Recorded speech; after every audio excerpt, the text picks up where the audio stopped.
കാനഡയിൽ ഇപ്പോൾ പൂക്കളുടെ മാസ്മരിക ലോകമാണ്. മനോഹര ദൃശ്യം കാണാൻ സഞ്ചാരികൾ ഒഴുകിയെത്തും. പ്രകൃതിയുടെ വരദാനമെന്ന് നമുക്ക് കാനഡയെ വിശേഷിപ്പിക്കാം. അത്രയ്ക്കും പ്രകൃതി ഭംഗി നിറഞ്ഞ സ്ഥലമാണ് നമ്മുടെ കാനഡ.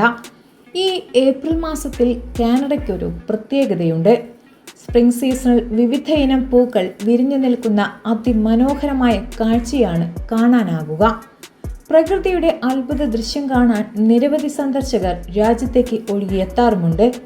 കനേഡിയൻ ഹോട്ട് ഷൂ വെള്ളച്ചാട്ടത്തിന്റെ വലിയ ഭാഗങ്ങൾ, ക്ലിഫ്റ്റൺ ഹിൽ മുതൽ മുറേ സ്ട്രീറ്റ് വരെയുള്ള ക്വീൻ വിക്ടോറിയ പാർക്കിലെ തീരം, അതുപോലെ നയാഗ്ര പാർക്കുകളിലുടനീളമുള്ള പ്രദേശങ്ങൾ എന്നിവിടങ്ങളിൽ ഇപ്പോൾ ഡാഫഡിൽസ് വിരിഞ്ഞു നിൽക്കുന്ന സമയമാണ്. അതുപോലെ Queen Victoria Park, Oaks Garden Theatre, botanical gardens, floral clock, Queenston Heights എന്നിവിടങ്ങളിൽ നിറയെ ടൂലിപ്സ് ആയിരിക്കും. കാനഡയിലെ പ്രധാന പാതകളിൽ ഇരുവശവും ഏപ്രിൽ പകുതി മുതൽ മെയ് ആദ്യം വരെ മഗ്നോളിയകൾ പടർന്ന് പന്തലിച്ചു നിൽക്കുന്നു. ചെറുമരങ്ങൾ ഏപ്രിൽ പകുതി മുതൽ മെയ് ആദ്യം വരെ പൂവിട്ട് നിൽക്കുന്ന സമയമാണ്. ലീലാക്സ് മെയ് മാസത്തിലെ 2ാമത്തെയും 3ാമത്തെയും ആഴ്ച മനോഹരമായി വിരിഞ്ഞു നിൽക്കുകയും ചെയ്യും.